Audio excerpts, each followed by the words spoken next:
Hello everyone, welcome to achiever point.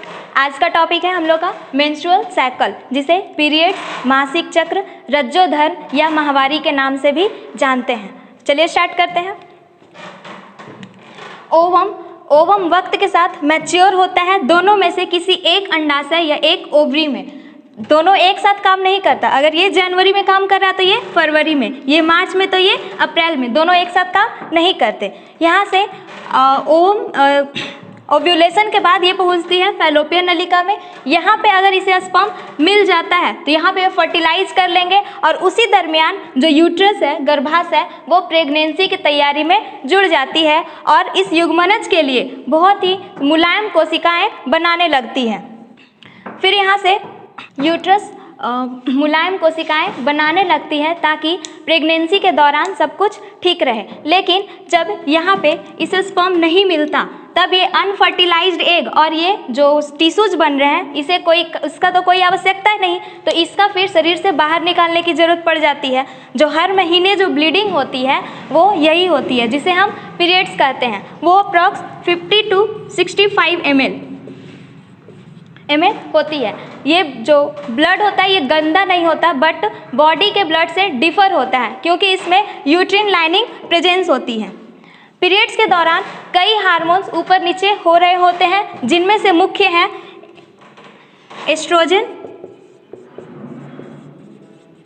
Progesterone, LH और FSH. ये मुख्य हार्मोन है। कौन कौन? एस्ट्रोजन, प्रोजेस्टेरॉन, एलएच और एफएसएच। सबसे पहले ओव्यूलेशन से ठीक पहले, अंडाणु का अंडाशय से निकलने से ठीक पहले बॉडी में एस्ट्रोजन की मात्रा बढ़ जाती है। ये जो यहाँ पे देख लीजिए, एस्ट्रोजन की मात्रा बढ़ जाती है। इस समय बॉडी काफ़ी एक्टिव और इनर्जेटिक फील करने लगता है और उसी टाइम यूट्रस पे लाइनिंग बनना स्टार्ट करते, बहुत सारे कोशिकाओं का निर्माण होना स्टार्ट हो जाता है। उसके बाद ये प्रोजेस्टेरॉन ओव्यूलेशन के बाद प्रोजेस्टेरॉन की मात्रा बढ़ती है। ये देखिए, प्रोजेस्टेरॉन की मात्रा बढ़ती है। ये यहाँ पे सुनिश्चित करता है कि जो एस्ट्रोजन से जो यहाँ पे टिश्यूज बन रहे हैं वो सेफ है या नहीं, और ये भी, और उसी दरमियान एस्ट्रोजन से वो लड़ भी रहा होता है कि अब और टिश्यूज बनाना बंद करो, नहीं तो ये कैंसर में तब्दील हो जाएंगे। एस्ट्रोजन और प्रोजेस्टेरॉन के ये दोनों हार्मोन्स को देख एलएच भी एक्टिव हो जाता है। LH luteinizing hormone. एलएच जो होता है, एक्चुअली एलएच ही होता है जो ओवम से अंडाणु को धक्का देता है यूट्रस में जाने के लिए। मतलब ओव्यूलेशन में जो रोल प्ले करता है वो ल्यूटिनाइजिंग हार्मोन ही होता है। एट लास्ट आता है एफएसएच, फॉलिकल स्टिमुलेटिंग हार्मोन। जब ये देखता है कि यहाँ से ओवरी से निकल गए तो फिर से ये नए साइकिल की शुरुआत में लग जाता है, फिर से ये नए ओवम बनाने लग जाता है। एक बार और मैं फिर से बतला देती हूँ। सबसे पहले एस्ट्रोजन की मात्रा बढ़ता है।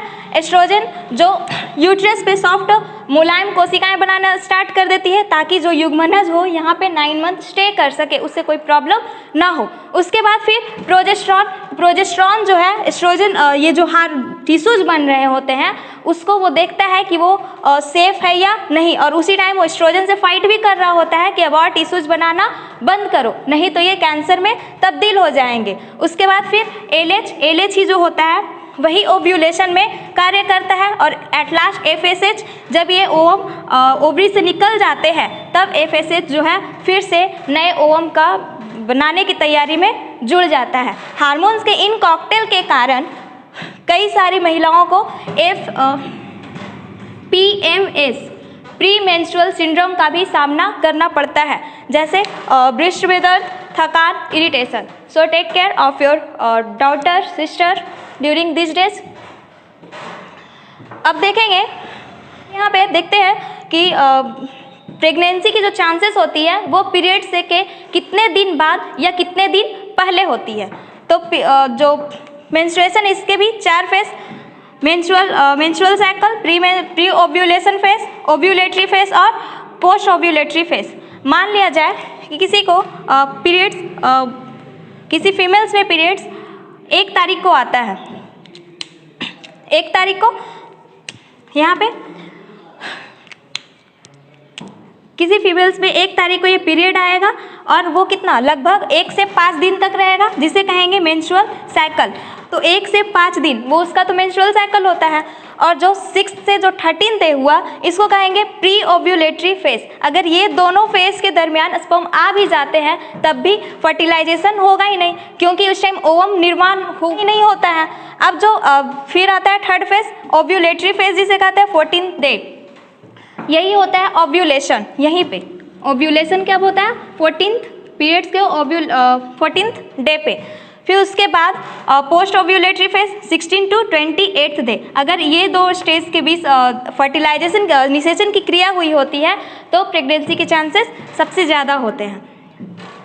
हाँ, तो कह सकते हैं कि जो मासिक चक्र जो हुआ कितने दिन बाद? एवरेज 28th डे पे होता है, 28 दिन पे ये फिर आते रहता है। इसमें फिर 2 टर्म्स और है, एक हो गया मेनार्क और हो गया मेनोपॉज।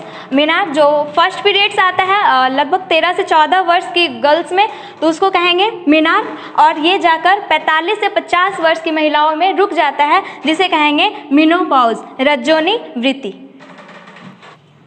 अब हम लोग देखते हैं निषेचन। निषेचन मतलब नर युग्मक और मादा युग्मक, मेल गैमेट और फीमेल गैमेट का फ्यूजन। यहाँ से निषेचन, यहाँ पे स्पर्म डिस्चार्ज होते हैं यूट्रस में।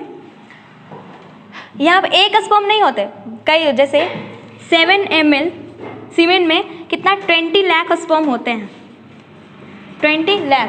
बट अंडाणु के पास केवल एक ही स्पर्म पहुंचता है। यहाँ से देखिए बहुत सारे स्पर्म जाते हैं, तो कुछ यहाँ पे गर्भाशय के दीवार से जाकर खत्म हो गए, कुछ इस ओवरी में आ गए तो वहाँ खत्म हो गए, और यहाँ से ओवम यहाँ पे फैलोपियन ट्यूब के पास होता है, तो कुछ इधर गए कुछ इधर गए, इसी तरह क्या हो जाता है, सारे रैप्चर्स हो जाते हैं। एट लास्ट एक स्पर्म यहाँ पे रीच कर पाता है। फिर यहाँ से ये बना लेता है 2N, ये दोनों मिलकर युग्मनज का निर्माण कर लेता है। अब यहाँ से अब जो युग्मनज है, अब इसमें विभाजन शुरू होगा। वैसा विभाजन जिसमें साइटोप्लाज्म नहीं बल्कि न्यूक्लियस का विभाजन होगा, केंद्रक का। यहाँ से मिलकर 2, 1 मिनट इसको बड़ा फिगर में थोड़ा दिखला देते हैं।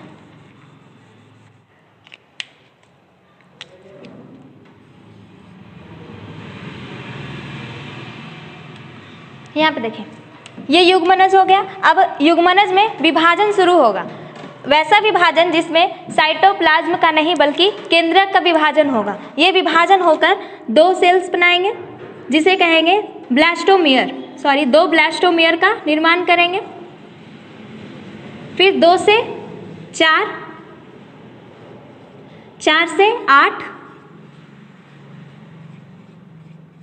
8 से 16, 16 से 32, 32 से 64 और 64 से 128। 16 से 32 वाले स्टेज को कहते हैं मॉड्यूला, और 64 वाले स्टेज को कहेंगे ब्लास्टुला। और ये जो 128 होगा इसको कहेंगे ब्लास्टोसिस्ट। ध्यान दीजिए, यहाँ पे जो युग्मनज हुआ वहाँ से विभाजन शुरू होगा, वो 2 ब्लास्टोमियर का निर्माण कर लेंगे। फिर 2 से 4, 4 से 8, 8 से 16, 16 और 32 वाले स्टेज को कहेंगे मॉर्यूला। क्या? मॉर्यूला। और फिर 64 वाले स्टेज को कहेंगे ब्लास्टुला, और 128 जहाँ पे जब ये ब्लास्टोसिस्ट होता है, फिर जो गर्भाशय होता है, जो इसका 3 दीवार इसका बतलाया था कौन कौन?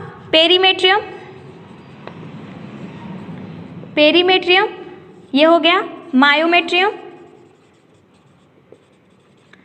और ये जो सबसे अंदर वाला हो गया इनर, इसको कहेंगे endometrium. Endometrium inner layer of uterus.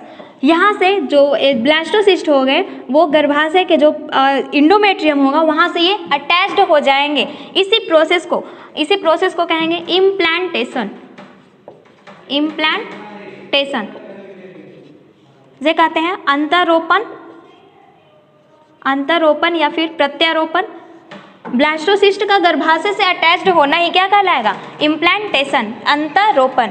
फिर यहाँ से 128 फिर जो यहाँ पे होगा ये 9 मंथ स्टे करेंगे, फिर यहाँ पे भ्रूण फोएटस बनेगा, फिर यहाँ से ये डिलीवरी नॉर्मल जो होता है वैसे हो जाएगा। अब यहाँ जो 128 जो ब्लास्टोसिस्ट होगा इसमें लगातार विभाजन शुरू होगा और 3 स्तर बनाएगा। यहाँ पे दिखा दे रहे हैं,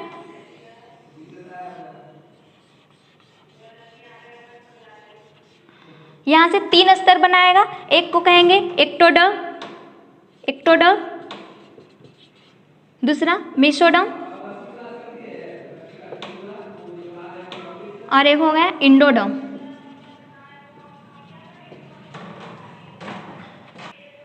भ्रूण में 3 स्तर होती है, इन्हीं 3 स्तर को कहते हैं जनन स्तर, जर्मिनल लेयर, एक्टोडर्म, मेसोडर्म और इंडोडर्म। फिर यही 9 महीने में अलग अलग ऑर्गन्स का निर्माण करेंगे।